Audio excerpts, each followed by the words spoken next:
I mean, think about it like this. When you break an arm, the whole diagnostic process is, it's actually incredibly comforting. Oh, totally. You get an X-ray. Right, you get the X-ray, and there's this clean, jagged white line. It is completely binary. It's broken or it's not broken. You know exactly what the problem is. And you know exactly how to fix it. Exactly. But when you step into the world of organizational health or mission-driven work, spiritual stewardship, that X-ray machine is just completely useless. Yeah, you are basically operating in the dark. It's the definition of diagnostic muddy waters. And the assumption we usually make when we're, floundering in those waters is that we just aren't working hard enough. Which is such a trap. And that actually brings us to the core premise of our deep dive today. Yes, welcome to the deep dive, by the way. We are so glad you're here with us.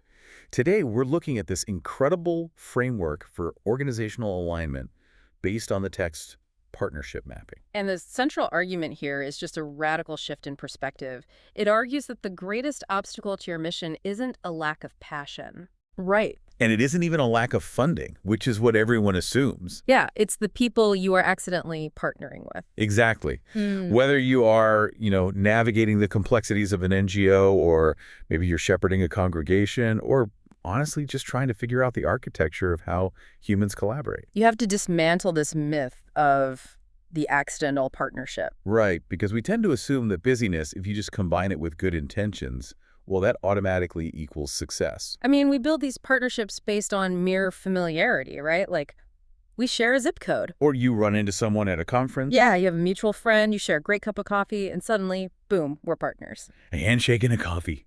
But the result of that vague, feel-good collaboration is duplicated effort. It's blurred ownership. And this incredibly insidious thing the text calls quiet mission drift. Yeah, let's really unpack why we default to those vague collaborations. Because there is a deep-seated resistance, particularly in ministry and nonprofit spaces, to the concept of order. Order feels corporate, right? It feels restrictive. It does, but if you look at the theological framework that underpins this whole discussion, order isn't some managerial buzzword. It's presented as a profound theological gift. Okay, wait, a theological gift. Yeah, go all the way back to the opening chapters of Genesis. God does not bless chaos. Right. He brings order to the formless void by separating things, by naming them, by appointing. Order is literally the mechanism that makes the world habitable. Wow. But we just completely resist that in our work. I mean, there's this dangerous trap we fall into where we confuse spontaneity with spirituality. We do. We assume that if a crisis is urgent, like if there are people starving or a community is an absolute crisis, then sitting down to establish reporting structures is somehow secondary. We think it's unspiritual, like we're quenching the passion of the moment by asking for a spreadsheet. But that exact assumption is what burns people out. Urgency without order just produces confusion. Because order actually protects the mission. It protects the mission, and it protects the people executing it. I mean, consider the fallout of an unstructured partnership. You have one organization that assumes they're the lead decision maker. And the other organization thinks they're just in an advisory role. Exactly. One expects a detailed line item budget report every single Friday, and the other expects total flexibility because, they are on the front lines. And the crazy thing is, nobody in that scenario is acting with malice. Nobody is lying. Exactly the opposite. They are usually highly sincere, deeply passionate people. It is simply unclear. And where clarity is absent, disappointment is inevitable. I love this image from the text. Imagine standing on a hillside overlooking this crowded valley, and you're watching dozens of sincere people working incredibly hard. Spending real money, shedding real tears. Yeah, burning themselves out trying to solve the exact same problem from totally different directions. But when you look closely, the actual impact they are making is tiny. Because their connections to one another are weak, they are entirely uncoordinated. It's a tragic waste of human energy. Right. Just because someone writes a check and someone else hosts a planning meeting, it does not mean you have a functional partnership. Right. But okay, let's unpack this. I have to push back here because let's talk about the reality on the ground. If you are leading an organization that relies heavily on passion and volunteer sacrifice, doesn't imposing all this strict order risk alienating your people? If you start demanding boundaries and formal structures, don't you risk making the work feel cold and driving away the exact people who bring the energy? I mean, that is the fear that keeps leaders up at night. But the text is clear. Boundaries are not barriers to love. Boundaries are the mechanism by which love actually becomes sustainable over the long haul. Okay, that makes sense. Think about what happens without them. A partnership without boundaries might look incredibly generous on day one, right? Sharing everything, working all hours. Yeah, everyone pitches in. But give it 6 months. It inevitably drifts into emotional dependency and this profound relational wariness. Even Jesus recognized limits. He didn't heal every single person in every single town. He withdrew. Exactly. Protecting the mission inherently requires protecting the capacity of the people who carry it. So, if order and boundaries are the absolute foundation here, how did historical biblical figures actually build this architecture? Because, they obviously weren't logging into project management software to assign tasks. No, they weren't, but the organizational blueprints they left behind are actually fascinating because the modern imagination, we love the archetype of the lone visionary. Oh, totally. This singular genius carrying the weight of the world. Right, we idolize the tech founder or the rogue pastor who does it all alone, but the biblical blueprint aggressively pushes against that model. The work is simply too large for ego. And too sacred for individual control. Ministry is never treated as a solo act. Never. Look at Moses in Exodus chapter 18. Moses is the definition of the chosen leader. He's righteous, he's anointed. But he is completely functionally overburdened. Yes. He's sitting there from morning to night trying to single-handedly solve every dispute for an entire nation. And his father-in-law, Jethro, walks in, watches this for a minute, and essentially says, what you are doing is not good. And notice what Jethro is diagnosing there. He isn't accusing Moses of a moral failure. No. And he certainly isn't accusing him of being lazy. He is diagnosing a structural failure. Delegation, in that moment, wasn't just administrative relief so Moses could play golf on the weekend. It was spiritual wisdom necessary to prevent the total collapse of the mission. Moses was literally going to break under the weight of his own unstructured zeal. We see that exact same coordination later with Nehemiah, too, when he's rebuilding the wall of Jerusalem. Right, it wasn't a solo heroic act. Nehemiah didn't just stand on a pile of rubble, inspiring people with his charisma. It was an incredibly precise, coordinated effort. The historical account names specific gates, specific families. Specific professions, priests, merchants, goldsmiths, everyone had an assigned section. It required specialized labor placed in a specific sequence. It makes me think of a modern Olympic relay race. Yeah. You can go out and recruit the 4 fastest sprinters on the planet, right? Yeah. Unmatched passion, incredible speed.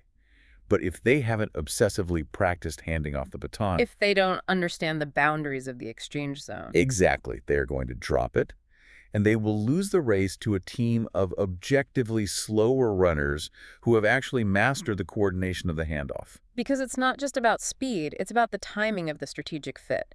If the receiving runner leaves a fraction of a second too early, they run out of the zone. And if they leave too late, they get trampled. That mechanism of the handoff is the perfect way to understand New Testament collaboration, too. When Jesus sends the 12 out, he intentionally sends them 2 by 2. And that wasn't just to keep them from getting lonely on the road, right? No, it was a structural decision for mutual accountability and complementary witness. Or consider Paul's framework in Corinthians. He writes, I planted, Apollos watered, but God gave the growth. That architecture does 2 brilliant things simultaneously. It restrains pride because ultimate success is out of their hands. But it also completely prevents passivity. Because planting and watering are still required. You can't just sit back. You have to do your specific assigned labor. There's also that incredible moment with the Church of Antioch in Acts. They had Paul and Barnabas. These were their absolute best people. They're star communicators. The guys drawing the crowds. And what do? They fast, they pray, and they send them away. They launched them into a totally different mission field. They didn't view releasing their top talent as an institutional loss. Yeah. They viewed it as worship. Which highlights a fundamental rule of healthy partnership. You have to value the broader mission more than you value possessing the talent. Wow. If your organizational instinct is to hoard gifted people just so your specific platform looks better, you aren't building a partnership, you're building an empire. So if the standard is this coordinated, shared labor, this precise passing of the baton, how do modern leaders figure out who they should be passing the baton to? Because you can't just hand it to the person in the lane next to you just because they are smiling. Right. So you need a vetting mechanism. And this brings us to the core diagnostic framework of this text, the 4 tests of wise partnership. This is where we move from the abstract beauty of order into a very practical and honestly sometimes uncomfortable evaluation process. Let's start with test one, theological alignment. This is the hidden architecture of the relationship. And we really need to be clear about what this means because it is not about insisting on identical secondary preferences. Right. You don't need to partner only with people who use the same style of music or have the same aesthetic or use the exact same leadership terminology. Exactly. It is about total alignment on the nature of God, the gospel, the authority of Scripture, and the ultimate purpose of the mission. Because theology is not decorative. We treat it like it's the paint color on the walls of the house. But it's actually the foundation poured into the ground. What you believe about God fundamentally dictates what you believe about human dignity, about justice, about truth. And the nature of poverty. If two partners do not agree on that central bedrock, they might cooperate really well for, say, a 6-month pilot program. Sure, short term. But eventually, the pressure of decision-making will force those differing foundations to pull the partnership in completely opposite directions. Let's talk about the danger of shared vocabulary here, because this is where so many smart leaders get completely played. I know this is huge. Two organizations sit down in a boardroom. They both use the word mission. They both talk passionately about justice and transformation. They high-five, they sign a memorandum of understanding, and they get to work. But what they don't realize is that one organization uses the word mission to mean verbal evangelism and long-term spiritual discipleship. And the other organization uses the exact same word to mean strict economic improvement with absolutely zero spiritual component. They are speaking completely different languages using the exact same dictionary. And what happens when that theological ambiguity meets daily operations? It is explosive. Theological confusion inevitably becomes operational conflict. Because suppose one of those partners believes the local church must be the absolute center of any community intervention. And the other partner views the local church as an archaic institution, maybe useful as a distribution center for supplies, but ultimately an obstacle to real progress. Let's play out how that clash actually happens on the ground. Yeah. Two NGOs decide to partner to serve an impoverished neighborhood in a major city. Okay. One group believes in proclaiming Christ right alongside poverty relief. The other group focuses purely on social uplift. They partner up because they both genuinely want to see the neighborhood thrive. Right, good intentions. But month 3 rolls around, and they are planning a massive community clinic.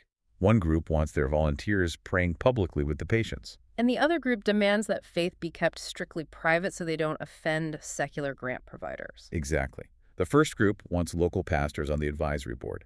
The second group refuses, saying it complicates the optics. And suddenly, they are fighting in front of volunteers. And the very community they're supposed to be serving is just watching this chaos unfold. The tragedy there is that neither side was acting with bad intentions. The problem wasn't a lack of goodwill. No, the problem was a fatal compromise at the theological center.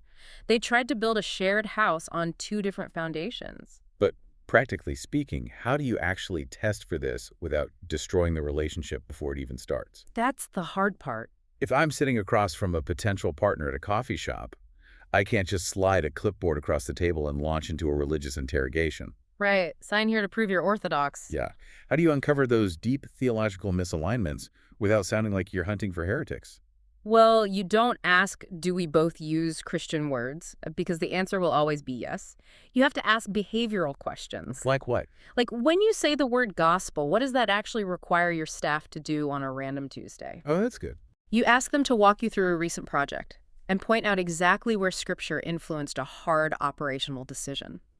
You asked what specific ethical lines they are willing to lose funding over. So you're looking for the operational footprint of their theology. Exactly. Exploring those boundaries isn't aggressive. It's the bare minimum of fiduciary and spiritual responsibility. Because if you avoid those questions just because it feels socially awkward, you aren't keeping the peace.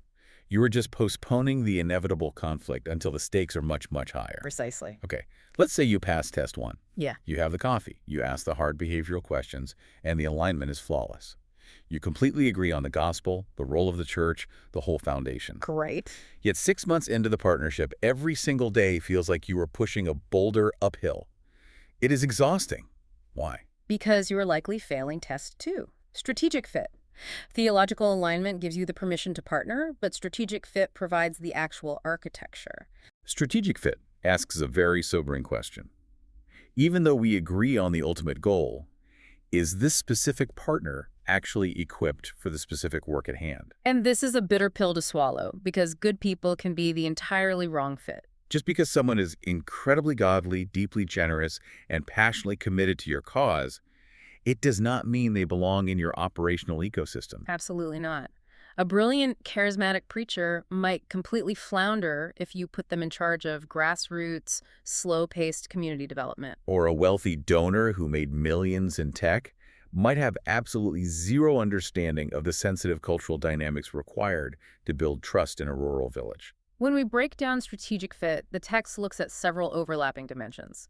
First is context. Right? A highly systematized strategy that works brilliantly in a stable, affluent urban environment will often collapse entirely in a fragile, rural, or under-resourced setting. Second is timing.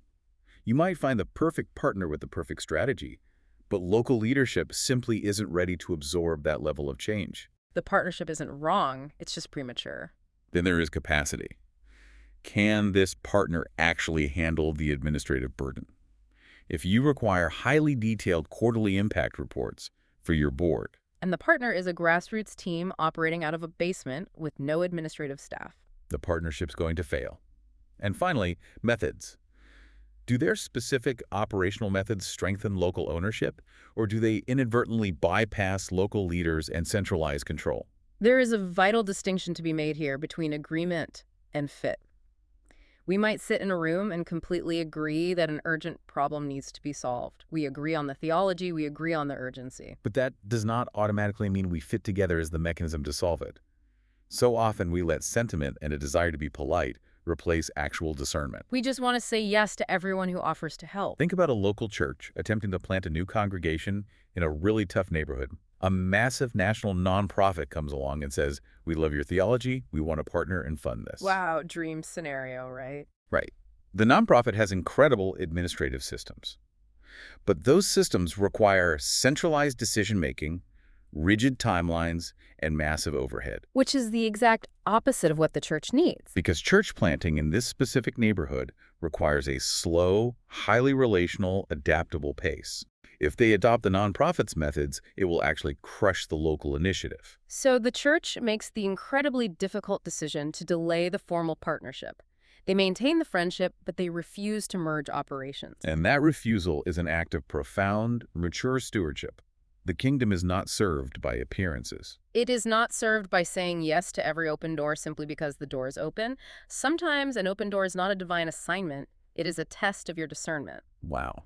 The most mature leadership decision you can make is often to respectfully decline a formal partnership, specifically to preserve the relational goodwill over the long term.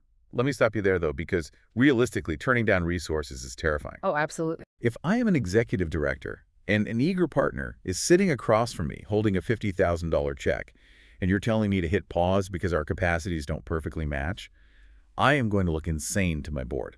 You might lose your job. Exactly. The pressure to accept the help, figure out the fit later, and just launch the project is overwhelming. How do you survive that pressure? You survive it by recognizing what happens when you cash that check without strategic fit. You aren't buying momentum. You are buying future conflict. Ouch. Buying future conflict. Urgency without discernment always produces weak structures. If you launch the partnership just to secure the funding, you will spend the next 3 years managing the friction of misaligned methods. So true wisdom is not delayed faith. It is faithful pacing. Faithful pacing. It is infinitely better to move slower and build a durable, contextually appropriate structure than to move fast, cash the check, and inherit an operational nightmare that eventually destroys the relationship entirely. Faithful pacing. That is incredibly clarifying. All right, so you have theological alignment, you have evaluated the strategic fit, and you match. The timing is right, the methods align. Now you have to ensure the relationship survives execution. Because the honeymoon phase will end. Budgets will get slashed, people will quit, mistakes will be made. That brings us to test 3. Trust and accountability. The moral architecture. Trust is the invisible currency of all collaborative work. Every email, every budget approval, every shared resource depends on it. But there is a massive warning flag here. Trust without accountability rapidly becomes fragile, emotional, and highly reactive. Because we tend to treat accountability like it's an insult. If I ask for an accountability structure, it implies I don't trust you. But accountability is not suspicion. It is the servant of trust. It is the mechanism that makes power visible. Because let's be honest, every single partnership has an inherent imbalance of power.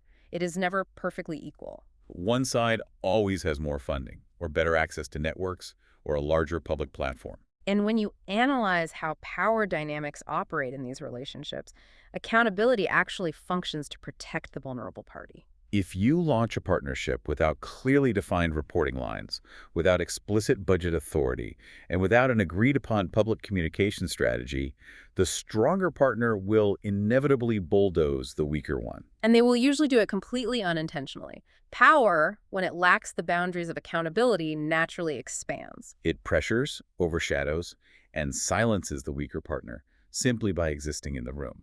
This is the fatal flaw of the personality-driven partnership. We see this constantly. Two highly charismatic leaders meet at a summit. They have incredible chemistry, they dream big. And they launch a massive joint initiative on a handshake and a shared vision, but they build no structural accountability. And what happens? 2 years later, the charisma starts to fade, or they hit their first major disagreement over strategy. The whole initiative collapses overnight because there was zero structural rebar holding it up. Trust isn't proven on the conference stage when everyone is cheering. Trust is proven in the unseen, highly stressful places. Like when the budget suddenly shrinks by 20%. Or when a major deliverable is missed, when someone drops the ball, and you have to decide who takes the public blame. Let's look at a concrete example. A suburban church and an urban mission organization decide to start a joint after-school program. It begins with immense warmth, great photos, and high energy. But they never actually define who the program director reports to. They never establish who has final authorization on spending. They never even agree on who is allowed to speak to the local media. Right, so 6 months in, the volunteers from the church are getting one set of instructions from their pastor and a completely different set of instructions from the mission organization's staff. Donors start asking where their money is going, and no one can produce a unified financial report. The relationship begins to fray into deep resentment. And it is only rescued when a neutral third party steps in, hits the brakes, and forces them to install clear, boring, administrative accountability structures. It's the exact function of guardrails on a winding, high-altitude mountain road. When you install guardrails, you aren't doing it to restrict the driver's freedom. You aren't doing it because you assume the driver is incompetent or acting with malice. You install them to keep the car from plummeting off a cliff when a sudden blizzard hits or when the road gets slick with ice. Accountability structures are guardrails for human frailty and environmental friction. That is precisely what they are. They give truth a safe place to live. Because if you don't have established, formal processes for honest feedback and reporting, human beings will default to polite avoidance. They won't confront the issue in the boardroom. They will complain about it in the hallways. Accountability forces the friction out into the open where it can be managed. Okay, we have the theological foundation, the strategic fit, and the guardrails of accountability. The final test shifts our perspective from playing defense to playing offense. We stop asking how to avoid disaster and start asking how to maximize fruitfulness. This is test 4, complementary strengths, the beauty of difference. The underlying premise of this test is profound. The most effective partnerships are never built on sameness. They are built on difference that is wisely joined together. If every organization in a partnership brings the exact same skill set, the exact same network, and the exact same resources, you don't have a partnership. You have a duplication of effort, which inevitably degrades into competition for the same audience. If everyone on the football field insists on playing quarterback, who is catching the ball? Who is blocking the line? Imagine a church that brings incredible pastoral depth, a 50-year history in the neighborhood, and deep, unshakable trust from the local community. Then you have an NGO that brings highly technical logistical systems, specialized trauma training, and access to massive federal grants. You do not want the pastoral staff trying to build a complex supply chain from scratch. And you certainly do not want the NGO's logistics team attempting to do long-term, nuanced spiritual counseling. Achieving that balance requires immense institutional humility. Leaders have to be willing to look at their own organization, acknowledge their boundaries, and say out loud, we cannot do this alone, we have limitations. In a culture that worships limitless capacity, Admitting limitations feels like a failure. But it is actually the peak of maturity. True complementarity moves ministries away from competition and toward completion. Completion, not competition. Let's play out how beautiful that can look. A fast-growing city church realizes their neighborhood needs major intervention. They could try to build a massive community center themselves, brand it with their logo, and hire a huge staff. But instead, they partner with an existing, underfunded local nonprofit. The church handles the spiritual depth, the volunteer mobilization, and the long-term discipleship. The nonprofit handles the zoning laws, the after-school tutoring curriculum, and the civic engagement with the city council. Together, they offer a vastly fuller, more robust witness to the city without either of them losing their unique identity or exhausting themselves trying to become the other. It is a beautiful model, but it comes with a critical warning label. Complementarity must never be allowed to degrade into dependency. The moment one side becomes a permanent, passive consumer of the other side's strength, the partnership dies. You no longer have collaboration, you have extraction. And this is where I really struggle with this concept. If you are constantly relying on someone else's strength to cover your weakness, doesn't that inherently make your organization lazy? That's a huge question. If the church always outsources the community outreach to the NGO because the NGO is quote-unquote better at it, doesn't the church eventually lose its own muscle memory for serving the poor? Don't you eventually hollow out your own capacity? That is exactly the risk, and it demands that we define the ultimate goal of partnership. Biblical partnership is designed to facilitate shared obedience. It is not a mechanism for outsourcing your core responsibilities. Both sides must continue to develop and grow in maturity. If one partner simply borrows the strength of the other to mask their own refusal to grow, they are building a facade. A true complementary partnership should actually challenge the church to become more engaged with the community, learning from the NGO, while the NGO learns spiritual depth from the church. Which is the perfect transition to the darkest, most challenging part of this entire framework. Because here's the terrifying reality. You can pass all 4 tests. You can align theologically, have perfect strategic fit, install robust accountability guardrails, and build a beautiful complementary system. And your partnership can still be destroyed from the inside out over the next 5 years. We have to pivot to the life cycle of partnerships and confront the 3 silent saboteurs: dependency, mission drift, and unclear ownership. We call them silent saboteurs because they do not announce themselves with sirens or sudden catastrophic failures. They are incredibly insidious. They happen slowly, incrementally, in the margins of everyday decisions. Let's start with the most dangerous one: dependency. This is the quiet, gradual erosion of local stewardship. And the most deceptive thing about dependency is that for a long time it looks exactly like massive success. Oh, absolutely. The budgets are skyrocketing, the programs are expanding into new cities, the glossy photos are flooding social media. But beneath the surface of all that metrics-driven success, local initiative is shrinking and dying. The mission field gets seduced by the concept of the rescue. When we diagnose dependency, we generally see it take 3 distinct forms. The first is financial dependency. This occurs when a local ministry or community relies so heavily on a massive influx of outside donor capital that their own internal local giving flattens out and eventually starves. Their very existence becomes entirely tethered to and vulnerable to the shifting whims of an external sponsor who lives 1,000 miles away. The second form is leadership dependency. This is a psychological erosion. A local leader gradually outsources their strategic decision-making to a foreign mentor or an external board of wealthy donors. Because the external partners have the money, the local leader assumes they must also have the wisdom. They lose the confidence to actually lead their own people, paralyzing themselves because they are always waiting for approval from above before they make a move. And that leads directly to the third form: emotional dependency. This is perhaps the most toxic. It occurs when a partner becomes so deeply fearful of losing the funding or losing the relational goodwill of the stronger partner that they completely lose the courage to speak the truth. They watch the stronger partner make a massive cultural misstep or implement a flawed strategy, and they say nothing. They will not challenge the power dynamic because they are emotionally and financially dependent on the affirmation. The relationship survives, but the mission is fundamentally compromised. Let's paint a picture of how this actually plays out in real life, because it is heartbreaking. Imagine a small rural church. The pastor is bivocational, working incredibly hard. Okay. Suddenly, a massive, wealthy suburban megachurch decides to adopt them. The megachurch sends a huge check. They fix the roof. They buy a new sound system. At first, it feels like an absolute miracle. Of course it does. But watch what happens over the next 5 years. The rural church stops running aggressive local stewardship campaigns. The local congregation realizes the megachurch will just cover any deficit, so local sacrificial giving dries up completely. And the pastor's leadership muscle begins to atrophy. If the plumbing breaks, instead of rallying the local deacons to fix it, he sits by the phone waiting for the suburban megachurch board to approve a $200 repair. And then, inevitably, leadership changes at the megachurch. They shift their strategic focus to a new global initiative and pull the funding. The rural church isn't just back where they started. They are infinitely worse off. They're completely exposed, their financial base is gone, and their leadership muscles have completely atrophied. It is a tragedy born entirely of good intentions.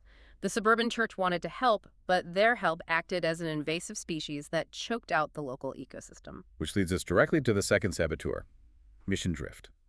This is when the center of gravity in a partnership slowly, almost imperceptibly, shifts over time. And this drift rarely happens because someone wakes up and decides to abandon their core values. It happens because of operational pressures.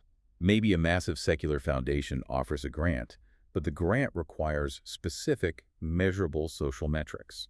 So the organization quietly sidelines their gospel proclamation to secure the funding. Or maybe a dominant personality takes over the board and subtly shifts the focus toward their personal passion project. The vocabulary stays exactly the same.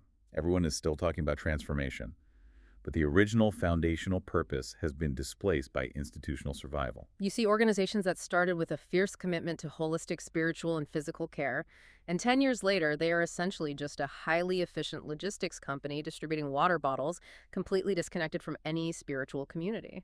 The drift was so slow, no one noticed the destination changed.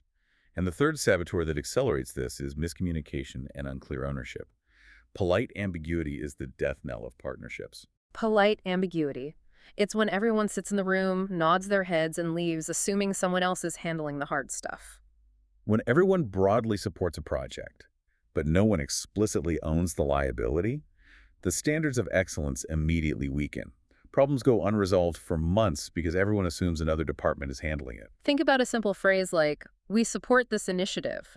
To one partner, support might mean, "We will mention you in our monthly prayer newsletter." To the other partner, support implies we expect a blank check and a dedicated staff liaison. If you rely on polite ambiguity instead of written clarity, you are sitting on a relational time bomb. And these three saboteurs do not operate in isolation. They feed each other in a toxic, accelerating cycle. Mission drift changes the center of gravity of the work. Because the center has shifted, the communication becomes blurry and ambiguous. Because the communication is blurry, no one knows who owns what, so ownership fades. And because no one is owning the problems, the mission weakens further, making the organization desperate for funding, which makes it even more susceptible to dependency and further drift. It's a death spiral. So we have to ask the critical question. What does this mean for the partner who has the resources, the rescuer? How do you deploy funding, power, and resources to help a struggling community without accidentally infantilizing them?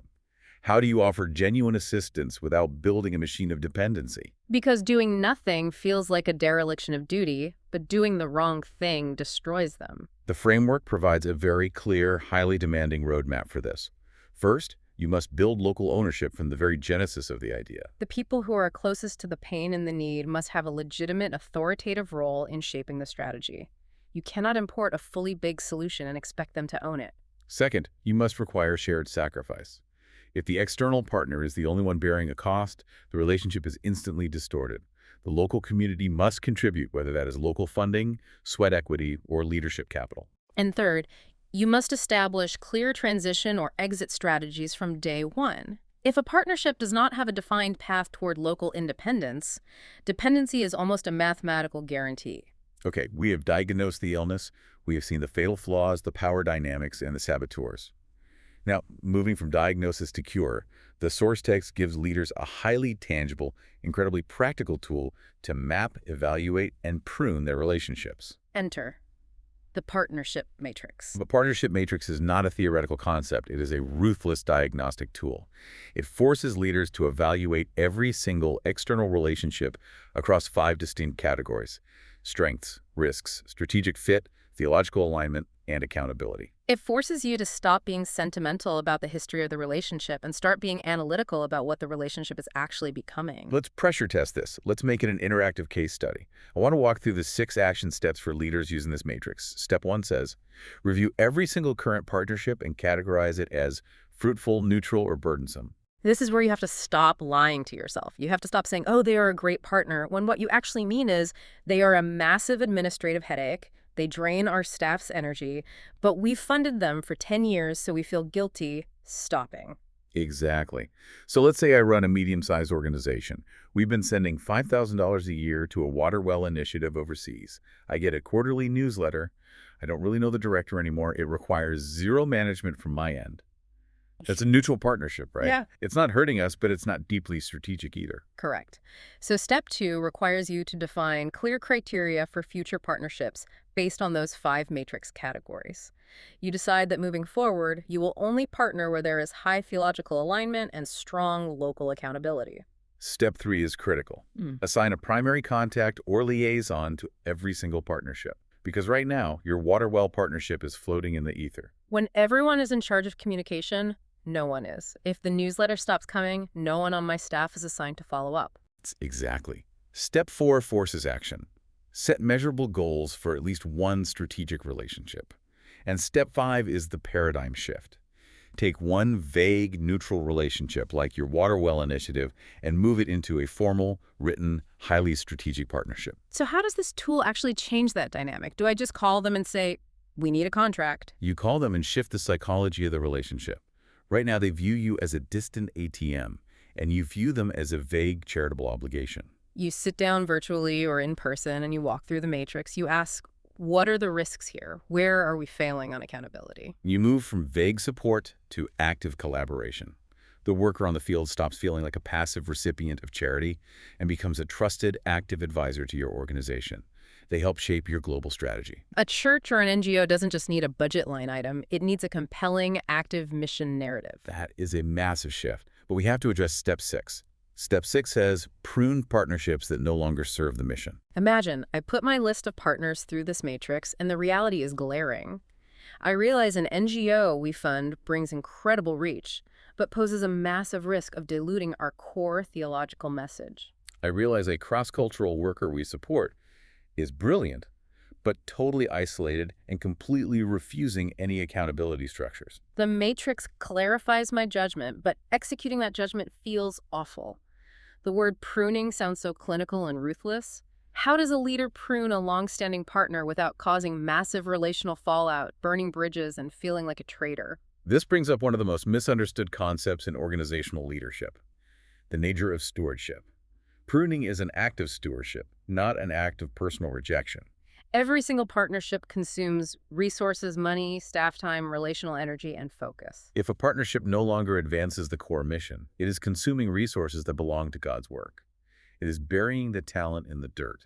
Pruning is done with immense gratitude for the past. It is done with deep respect. But it is done with the sober, mature recognition that many partnerships are inherently seasonal. You can honor the history of a relationship without being held hostage by it forever. Exactly. You sit down with the partner and you say, we are so incredibly grateful for the last 5 years. Look at what was accomplished. But our strategic focus has shifted, and we need to free up these resources and free you up to find a partner whose current capacities better match your trajectory. It is a release, not a rejection. Wow. That is incredibly freeing for any leader listening who feels trapped by legacy partnerships. Yeah, okay. As we near the end of our deep dive, the framework takes this sudden, breathtaking turn. We move from spreadsheets, matrices, and strategic action steps, and we ascend to the absolute highest theological reality of the Christian faith. It connects all this practical mapping directly to the Trinitarian vision of collaboration. It is the absolute climax of the text. It reveals that partnership is not just a managerial technique we borrowed from a business case study. It actually reflects the very life and nature of the Trinity. Think about the Orthodox understanding of the Godhead. The Father sends, the Son obeys and accomplishes the work, the Spirit empowers and applies it. It is profound distinction without any rivalry. It is perfect unity without flattening the persons into sameness. And when we attempt to mirror that kind of collaboration, the framework argues that partnership becomes a school of humility. It completely dismantles our obsession with self-sufficiency. It protects our organizations from the disease of triumphalism. I want to linger on that word.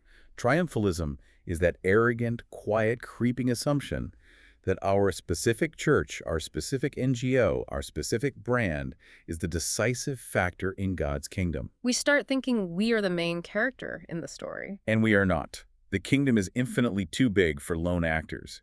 God intentionally, strategically scatters his gifts across the broader body. He doesn't give every resource to one leader or one organization. And he does that so that we are physically, operationally, and spiritually forced to receive from one another. And the text makes a beautiful paradigm-shifting point. Receiving from another organization is actually an act of worship. It is a public declaration that our own wisdom, our own talent, and our own funding is simply not enough. Which means that the act of partnering with someone else is actually a means of sanctification. That is absolutely mind-blowing. Engaging in the friction of working with other organizations actively crucifies the organizational ego. It trains leaders to value actual, tangible fruit over getting their logo printed on the banner. It trains us to look at another organization's massive success, their explosive growth, and actually rejoice in it without feeling threatened, jealous, or diminished. Think about how that changes the fundamental posture of a leader walking into a boardroom. You move from a posture of acquisition, asking, how can I build my own work? How can I expand my empire? How can I capture more market share? To a posture of stewardship. You start asking, how can I faithfully, humbly join God's broader work by linking arms with the specific people he has placed around me? It is the ultimate move from ownership to stewardship. Okay, let's take a breath and reflect on the immense ground we have covered today. We started by dismantling the comforting but toxic myth of the accidental partnership, the idea that mere passion and good intentions are enough to sustain a mission. We looked at the necessity of order and the biblical blueprints of highly coordinated shared labor, from Jethro diagnosing Moses' structural failure to Nehemiah's relay race of rebuilding to Paul and Apollo's planting and watering. We waded into the deep waters of the 4 critical tests. We saw why theological alignment is the hidden architecture that prevents operational explosions. We explored how strategic fit protects us from forcing good people into the wrong roles. We saw how trust and accountability act as the vital guardrails that protect the vulnerable, and how complementary strengths move us from competition to completion. We confronted the terrifying reality of the silent saboteurs that can rot even the best partnerships from the inside. The slow erosion of dependency, the quiet shift of mission drift, and the toxic polite ambiguity of unclear ownership.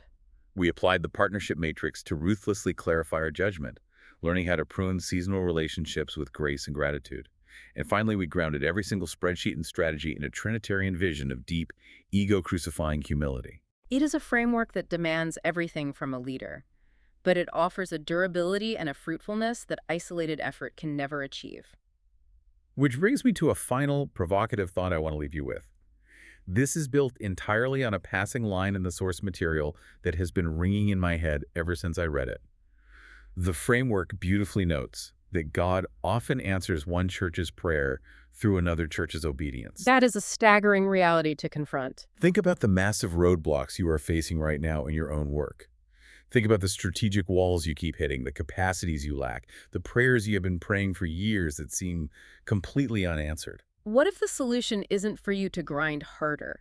What if the solution isn't to work 80 hours a week and burn yourself out? What if the solution isn't to launch a massive, exhausting fundraising campaign to build a capacity from scratch that you frankly do not have? What if the answer to your prayer is already sitting in the hands of the very group or the very person you have secretly been viewing as your rival or your competitor? What if you just need to swallow your pride, cross the street, and partner with them? It changes the entire landscape. It means the diagnostic X-ray isn't broken after all. We just have to be willing to zoom out and look at the health of the entire body, rather than obsessing over our own isolated part of it. We have to step out of the muddy waters of our own egos and embrace the boundaries, the order, and the beautiful, complex shared labor we were always designed for. Thank you so much for joining us on this deep dive into partnership mapping. We hope this framework challenges you to steward your relationships with radical clarity, with unshakable courage, and with a faithful, humble obedience. Until next time.